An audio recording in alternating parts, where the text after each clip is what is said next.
Kali ini kita akan membahas graph. Struktur data graph ya maksudnya. Graph adalah kumpulan titik atau node atau vertex. Lalu nanti ada penghubung jalur garis yang biasa disebut edge. Graph biasanya lebih umum daripada tree. Lebih banyak komponen dan bisa cycle, atau bisa dibilang jalur bolak-balik. Jadi bisa dibilang, tree itu termasuk graph dengan tanpa cycle. Tree termasuk graph, tapi graph tidak termasuk tree. Ini adalah contoh graph, ya.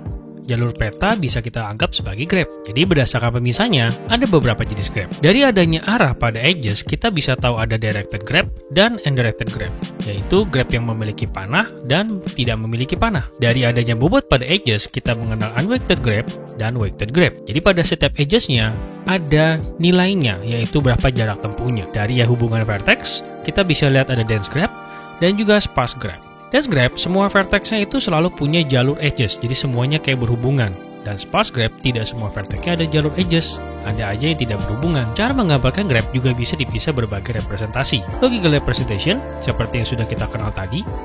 Adjacency matrix, yaitu menggambarkan dengan matrix.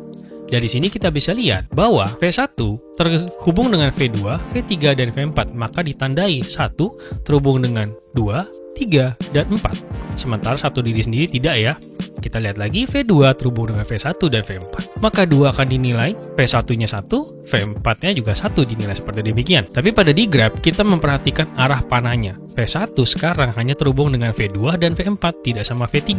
Makanya yang dimasukin angka 1 hanya di 2 dan di 4. Karena kita memperhatikan V3 arahnya sebaliknya. Berikutnya ada adjacency list, yaitu kita menggambarkan vertexnya terhadap vertex berhubungan. Mirip seperti adjacency matrix, berarti V1 itu hanya memiliki 2 dan 4. Jadi digambarkan V1, V2, dan V4. Dan begitu seterusnya untuk vertex-vertex lainnya. Tentu ini juga berbeda ketika graphnya adalah yang weighted. Berbedanya hanya sedikit kok. Jadi tadi yang matriks hanya perlu diganti nilai 1 menjadi nilai angka. Berapa jarak yang ditempuhnya. Lalu pada list, kalian hanya perlu menambahkan jarak tempuh dari edges tersebut pada sebelah vertexnya. Seperti ini penampilannya. Jadi tidak berbeda jauh ya sebenarnya, hanya mengganti angka 1 menjadi nilai tergantung jaraknya. Berikutnya kita tentu akan mengenal graph traversal. Seperti pada tree traversal, berarti graph juga harus dikunjungi semua node dan vertexnya. Sering juga disebut sebagai graph searching. Ada dua cara yang terkenal, depth first search dan breadth first search. Depth first search atau DFS menggunakan sistem stack atau LIFO, last in first out. Sehingga ini konsepnya nanti akan dikunjungi dulu paling dalam, baru lanjutin ke cabang berikutnya. Sementara pada breadth first search BFS itu menggunakan konsep container queue yang berarti first in first out. Ini nanti dia akan mengunjungi setiap cabang, baru nanti akan kita lanjutkan ke dalam. Kita lihat yang gampang dulu menggunakan tree. Ini DFS pada tree. Kita lihat 1, 2, 3, 4, 5, 6. Jadi dia masuk dulu ke paling bawah, baru lanjutin ke cabang berikutnya. Jadi dia 1, 2, 3, 4, 5, 6, 7. Habis itu 8, 9, 10, 11, 12, 13, 14, 15, 16. Lalu kalau pada breadth first search, berarti dia habisin dulu semua cabangnya. 1, 2, 3, 4, 5, 6, 7, 8, 9, 10, 11, 12, 13, 14, 15, 16. Mirip seperti pada level order traversal tree ya. Sekarang kita lihat kalau dia penggunaannya pada graph. Kalau pada graph, kita akan gambarkan tabel seperti demikian. Top vertex, next neighbor, visitor vertex, vertex stack, dan traversal order. Kita tentukan A sebagai titik pertama yang kita kunjungi. Jadi kita masukin ke dalam vertex stack, dan traversal order akan mengikuti. Berikutnya, A akan menjadi top vertex sebagai patokan kemana kita berikutnya. Kita ke neighbor terdekat, yaitu B, yang kita daftarkan ke next neighbor. Sehingga B juga termasuk ke visitor vertex. Masuk ke vertex stack, juga traversal order. Ulangi langkah sama dengan B, yang akan menjadi top vertex kita. Sehingga next neighbor adalah E. Jangan lupa, masukkan ke vertex stack juga traversal ordernya. Lalu kita ke E, yang berarti berikutnya kita ke F. Langkahnya masih sama persis ya, karena kita sudah di F.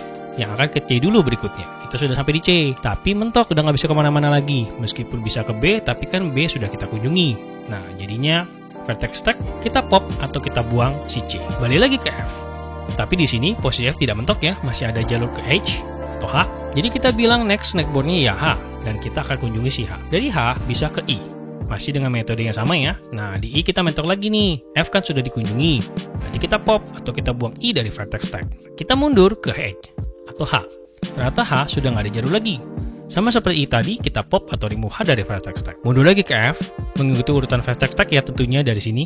F juga mentok, ya kita pop lagi F-nya. Masih mundur lagi karena mentok, mundur lagi ke B, dan balik lagi ke awal, yaitu A. Tapi dari A ini kita bisa ke D, jadi kita balik lagi ke A dan mencoba mengunjungi sisa vertex lainnya. Kita ke D, lalu sampai ke G, di mana itu sudah mentok, jadi G di pop. Balik ke D, pop D, balik ke A, artinya udah nggak bisa kemana-mana lagi, artinya A di pop, yang mana vertex tag kita akan menjadi empty, yang menandakan bahwa sudah selesai semua kita menelusuri semua vertexnya. Itulah depth first search.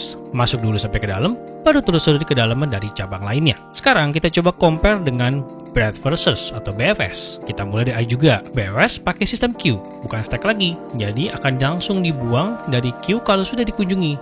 Ingat, queue sistemnya FIFO. Yang datang pertama, ya keluar pertama juga. Dari sini langsung kita melihat ke cabang dari A. Satu persatu kita masukkan ke next mailboard B, D, dan E.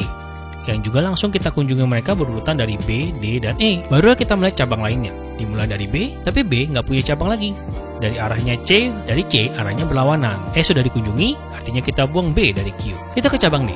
Di sini dia punya jalur ke G. Masukkan G ke neckboard dan dicatat vertexnya. Berikutnya kita ke E dulu, bukan ke G. Ini breadth versus. Habisin dulu cabangnya. E punya cabang ke F dan H. Kembali ke G, ternyata nggak ada cabang lagi. H udah dikunjungi, jadinya G dibuang dari Q. Cabang berikutnya adalah F, seperti pada urutan di Q, di mana punya cabang ke C. Next adalah H seperti pada antrian Q. Dan H ternyata ada cabang ke I, masukkan ke Q.